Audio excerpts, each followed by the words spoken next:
Estamos aquí ya de nuevo y estamos, como les había dicho, con Albert Rivera, que es presidente de Ciudadans, y con él vamos a hablar de un montón de cosas que están pasando en Cataluña. Después ya tendremos tiempo, porque te quedas luego con nosotros, a hablar de los demás temas. Pero por concentrarnos en tu tema, que es Cataluña, ¿tú tenías alguna duda de que CiU, una vez que nos relajáramos, por decirlo así, una vez ganadas las elecciones y nosotros un poquito más relajados, iba a volver a la carga con la financiación de Cataluña, al margen, por supuesto, del sistema de financiación que nos hemos dado? Es decir, el famoso cupo vasco para mí, ¿no? Bueno, yo creo que no tenía ninguna duda, y los que conocemos a CiU o lo sufrimos en el gobierno hace muchos años, sabemos que parte del gobierno de CiU forma el victimismo, ¿no? El victimismo del nacionalismo catalán, que siempre intenta demostrar que todos los grandes males de Cataluña son culpa del conjunto de España. Cataluña es hoy la comunidad autónoma más endeudada. Hoy el Consejo de Ministros aprueba precisamente que la mitad de endeudamiento, lamentablemente para nosotros, es para Cataluña, porque estamos sobreendeudados y necesitamos más, pero la culpa es del resto de españoles, ¿no? Según Convergencia y Unió, que pide un privilegio fiscal que hoy en día en Europa está cuestionado. Europa está cuestionando los privilegios fiscales territoriales, pero no, CiU quiere ir por ahí. Y lo peor de todo, si me permites, yo creo que es no solo lo que quieren, sino cómo lo fundamentan. Es decir, dicen que porque tienen derechos históricos. Y por tanto aquí en España, si cada rincón de España reclamara sus derechos históricos, o si reclamaran, pues bueno, llegaríamos al absurdo. Yo decía en broma pues que a lo mejor, como en Roma les den por de pedir derechos históricos, nos van a anexionar a todos, ¿no? Es decir, es absurdo en base de derechos históricos reclamar privilegios actuales. Yo creo que lo que tiene que hacer España es plantearse el sistema autonómico, el sistema de financiación, la crisis económica, hablar seriamente y no volver al victimismo nacionalista, que es lo que está haciendo CiU. Ahora, a veces, Albert, el problema no es del que lo pide, que claro, puedes decir, oye, pues por pedir... Ante la virtud de pedir, ¿no? Claro, el problema está en el que se lo tiene que conceder o no. ¿Tú ves a Zapatero en un momento en el que está dispuesto a cualquier cosa con CiU para seguir? O, aunque después hablaremos de, en fin, de las guerrillas que se traen dentro del PSOE para ver si ya Zapatero dice lo que tiene que decir. Pero, en fin, como esto no lo sabemos, lo que sí podemos saber es que CiU hará lo posible para camelar a Zapatero, o bien Zapatero necesita a CiU. Bueno, yo creo que Zapatero y CiU tienen una especie de segunda oportunidad, que se están dando una segunda oportunidad y que están otra vez juntos. Es evidente, las votaciones en el Congreso, se ve como CiU está salvando literalmente votación tras votación a Zapatero. Estoy convencido que los presupuestos 2012, si alguien lo va a tener que sustentar, posiblemente sea CiU, y ya veremos si el PNV, con todos los tejemanejes que está habiendo en el País Vasco, en fin, de otras cuestiones que seguramente también hablaremos. Yo creo que sí que se puede producir, y me preocupa no solo que Zapatero, sino que en su día Rajoy, si le toca, no se va a poner límite a lo que es el Estado autonómico. La Constitución del Estado autonómico está al límite, incluso desbordado, como se vio en el Estatuto catalán, que fue recortado en aquello que sobrepasaba la Constitución. Y hoy nos están pidiendo salirnos aún más de ese límite constitucional. El nacionalismo nunca tiene suficiente. Por tanto, el Estado y los que creemos en la Constitución debemos defender claramente y sin complejos nuestro modelo autonómico. Y yo creo que ese es el límite. Y por eso creo que Zapatero puede tener la tentación de conceder ese tipo de privilegios. A mí me parece que salirse de la LOFCA sería un grave error. Es decir, el sistema de financiación español, la ley de financiación de comunidades, fue cambiada hace un año. Es que, o sea, hace un año se recambiaba precisamente por el Estatuto catalán a todas las comunidades. Y un año después ya nos están poniendo la siguiente pelotita en el patio, ¿no? Que es ahora el cupo vasco aplicado a Cataluña. Nunca Cataluña ha tenido cupos, históricamente, es falso. O sea, nunca nuestra comunidad ha sido ni ha tenido los privilegios carlistas que tienen todavía hoy los vascos y Navarra. Y yo creo que el PSOE y el PP seriamente deberían plantearse cómo progresivamente ir hacia un modelo común a largo plazo. Es decir, a mí me parece que el cupo vasco y navarro es algo a plantearse, a ir derogando poco a poco en una Unión Europea que lo que quiere es armonizar la fiscalidad y no lo contrario. Bueno, esto está claro que el planteamiento territorial de comunidades autónomas está encima de la mesa, que hay que replanteárselo, y bueno, por lo menos en el PP hacen algunos ejercicios en ese sentido.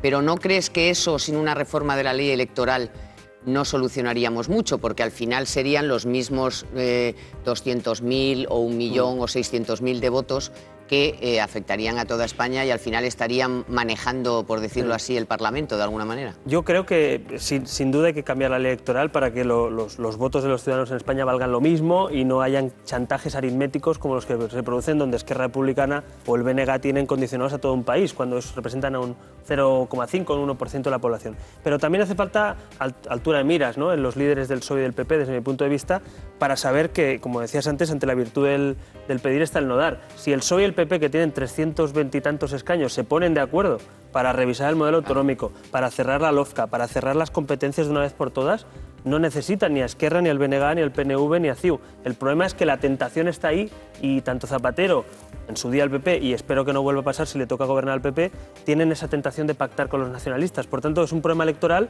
pero es un problema de voluntad política también, ¿no? Yo, no, desde luego, creo que muchos españoles no lo haríamos, aunque estuviéramos al frente de uno de esos partidos, ese tipo de Lo que pasa es que eso ahora se ve muy complicado. Desde luego, con Zapatero y Rajoy es muy difícil, porque son ya químicas que no hay forma de encajarlas, ¿no? No sé si con otro líder, aunque sea del PSOE, o sea, uno de los dos tiene que cambiar, eso está claro. ¿Tú ves que alguno de los candidatos del PSOE, quizá los más históricos, por decirlo así, estarían más predispuestos o tienen una idea de España mejor o seguirían este modelo absolutamente enloquecido que ha llevado Zapatero? Yo creo que al margen de que cada uno en su casa, en su partido, elige a quien quiere, y en eso no voy a entrar, yo creo que es evidente por las declaraciones públicas y lo que conocemos que hay líderes del PSOE que tienen un poquito más esa idea de los constitucionalistas que defendemos ese modelo cerrado, autonómico y de una vez por todas solidario, ¿no? Desde luego Bono, por ejemplo, lo ha dicho públicamente y ha sido muy crítico con esas posiciones, ¿no? Incluso cuando el estatuto. Por ejemplo, en el caso de los varones históricos, podemos decir, es verdad que Felipe González y compañía cometieron otros errores, hubo corrupción, hubo el GAL, hubo tal, pero es verdad que en modelo autonómico... Sí, la idea de España la tenía medianamente clara. Nunca se me hubiera ocurrido a Felipe González o a Bono incluso tonteando, si me permite la expresión, con el cupo catalán, ¿no? En el estilo vasco. A mí me preocupa el que no cierren filas. El PSC hoy hacía valoraciones que esa es otra cosa, ¿no? Ese Partido Socialista Nacionalista que dice que se sentarían a hablar con CiU para ver de esto del cupo catalán. Un partido socialista, por naturaleza, no puede negociar nunca un privilegio territorial o fiscal. Eso históricamente el socialismo... Hombre, porque es un partido nacional español, se supone. Y porque se supone que defiende la igualdad entre los españoles, cosa que yo discrepo absolutamente porque está defendiendo todo lo contrario. Yo creo que pueden haber otros líderes en el PSOE que a largo plazo en España puedan dar juego a eso. Ahora, insisto, ahí también tiene que ser Rajoy, si le toca gobernar, que falta que se vote las elecciones, ¿no? Sí, claro. Pero si le tocara gobernar, que en vez de pactar con estos partidos, también eche el ojo al otro lado y sea lo suficientemente generoso, podríamos decir, o estadista, para decir, oiga, yo no voy a pactar el modelo educativo o el modelo territorial o el modelo fiscal con el BNG o con Convergencia, lo voy a pactar con el PSOE, que es el otro partido que tiene el 30 o 40% de votos, ¿no? Bueno, algo parecido pasa con lo escandaloso que a mí me parece al menos el que no se cumplan las sentencias del Supremo sobre, por ejemplo, los temas educativos en Cataluña, pero aquí también hay que decir que Zapatero dijo en su momento que bueno, que habría que adaptarlo, o sea que tampoco precisamente se opuso mucho, ¿no? De ahí que nadie haga nada y siga... De hecho, no sé si recuerdas la polémica que hubo con la famosa tercera hora del decreto de la ministra Cabrera, que se atrevió, lo digo irónicamente, a decir que de las 30 horas que se dan, sería bueno que 3 se hicieran en castellano. Bueno, pues ni eso se cumple, se hacen 2. En Cataluña el 91% de clases se hacen solo en catalán y solo se da clases de gramática española y de gramática inglesa en igualdad de condiciones, como si fueran lenguas extranjeras. Las sentencias del Supremo, que han ganado algunos padres que han recurrido, junto a la del Constitucional, lo deja bien claro. Catalán y castellano tienen que estar presentes en las aulas, lo dice el Constitucional y el Supremo. Y ahora falta que se cumpla. Y el gobierno de Artur Mas, igual que Montilla, por cierto, dicen que nanay. Zapatero y Rubalcaba se les ha preguntado en varias ruedas de prensa del Consejo de Ministros y han dicho que ellos no piensan hacer cumplir eso. Claro, yo como catalán, que no soy nacionalista, que quiero, y cuando sea padre en breve, pues también me gustaría que mi hija pudiera ir a un colegio bilingüe o trilingüe, te ves acorralado porque tu gobierno nacional, tu gobierno del país, tu gobierno central no defiende que se cumpla ni siquiera ese tipo de sentencias, ¿no? Y el gobierno autonómico, como cacique local, podemos decir, pues diciendo que, además lo dice abiertamente, no pienso cumplir estas sentencias. Claro, nosotros esperando que a tu hijo no le pongan un cartel en el patio de que... Bueno, esa es otra, ¿no? ¿Es anecdótico o no tan anecdótico? Bueno, nosotros lo sacamos a la luz, eso famoso del semáforo rojo, ¿no? Pero es simbólico y además denota la superioridad con la impunidad, ¿no? Con la que actúan. Es decir, para que los ciudadanos que nos ven lo sepan, en Cataluña, en un colegio de Sitges público, se puso y se pone nota a los niños según la lengua que hablan, no solo en la clase, sino en el patio y fuera de las aulas. Es decir, que si el niño juega pelota en castellano, pues hay una evaluación que dice cómo hablan los niños o cómo utilizan la lengua fuera. Y se le puso un suspenso, un rojo, porque es castellano parlante. Claro, cuando tú llegas a marcar eso, estás pisando líneas absolutamente totalitarias, ¿no? Y nosotros llevamos una campaña ahora que hemos puesto en marcha, que en todos los plenos del Parlamento, hasta que no se cumpla la sentencia, nos ponemos un semáforo rojo porque, como usted sabe, Ciudadanos hablan castellano y en catalán sin problemas en el Parlamento y queremos que nos identifiquen. Somos los mismos que reivindicamos eso y en Cataluña hace falta cierta movilización. Y para finalizar, anunciar que nosotros ya hemos dicho que junto a esos padres vamos a llevar a ejecución esas sentencias, de manera que los funcionarios o la consejera que incumpla la sentencia, evidentemente si no cumple puede estar cayendo un delito de prevaricación o de desacato. Es evidente que una democracia hay que cumplir las leyes y la consejera de Educación la primera. ¿Y se siguen poniendo multas por rotular o de momento están un poquito a la expectativa estos de CIU? ¿Se siguen poniendo? Sigue todo en marcha. Además, es que yo creo que ahora la gente empieza a verle otra vez las orejas al lobo, porque había gente que CIU se pensaba que iba a ser más blanda que el tripartito. CIU ha votado con el tripartito cada una de esas leyes, tanto la ley de educación como la ley de las multas a los comerciantes, como la ley de sancionar a los cines por no hacer películas en catalán.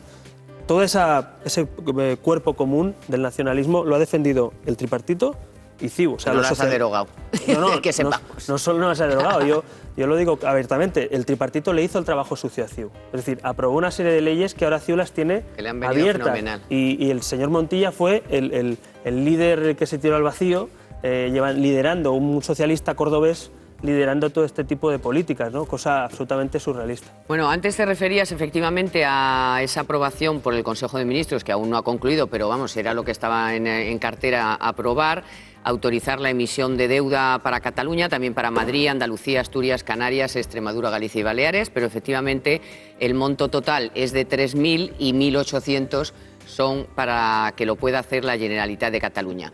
Ya hemos visto además en otro momento aquellos bonos patrióticos que costaron un riñón, porque claro, para que el sistema financiero lo pusiera a la venta les cobraban un pastón de comisión y se pusieron en el 7 o 7 y pico, que es bono basura prácticamente, vamos, al precio de Portugal.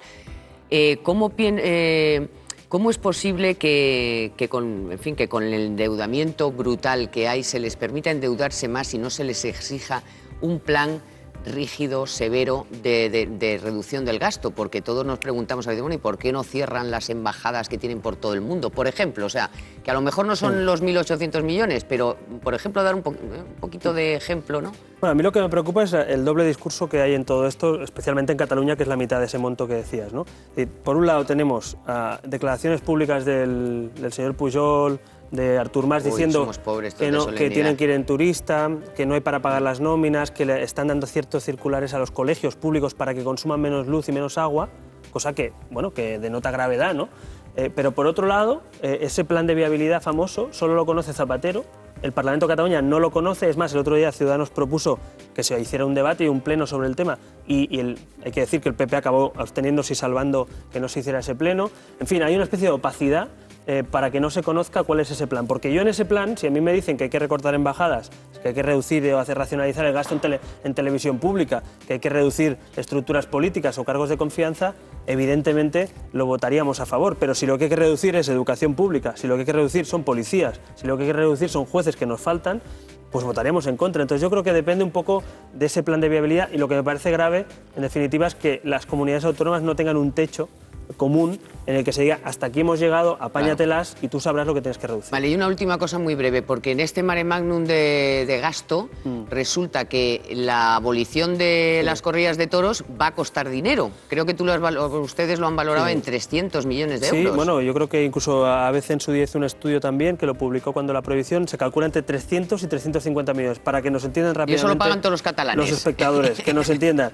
Si uno cambia la ley del tabaco y tiene que hacer obras en su negocio, ahí el Estado no paga nada, ni la comunidad autónoma ni nada. Ahora, si se le mete el capricho de prohibir los toros a los nacionalistas en Cataluña, a las plazas de toros y a la gente que tiene que tener pérdidas en eso, se le indemniza para que estén calladitos y no hagan ruido y se lleven una buena millonada. Nosotros vamos a introducir antes de que acabe el periodo de sesiones para que se pueda levantar esa prohibición y no haya que pagar ni eso con cargo a presupuestos y además, no solo el dinero, que los ciudadanos tengan la libertad de escoger si quieren ir o no a los toros, porque ya fue bastante barbaridad hacerlo en la legislatura pasada. Lo vamos a introducir y esperemos que antes de que se prohíban el 1 de enero de 2012, con esta iniciativa de Ciudadanos que nos comprometimos electoralmente, se pueda abrir el debate otra vez. Bueno, pues muchas gracias y no te vayas. No te vas a quedar por aquí.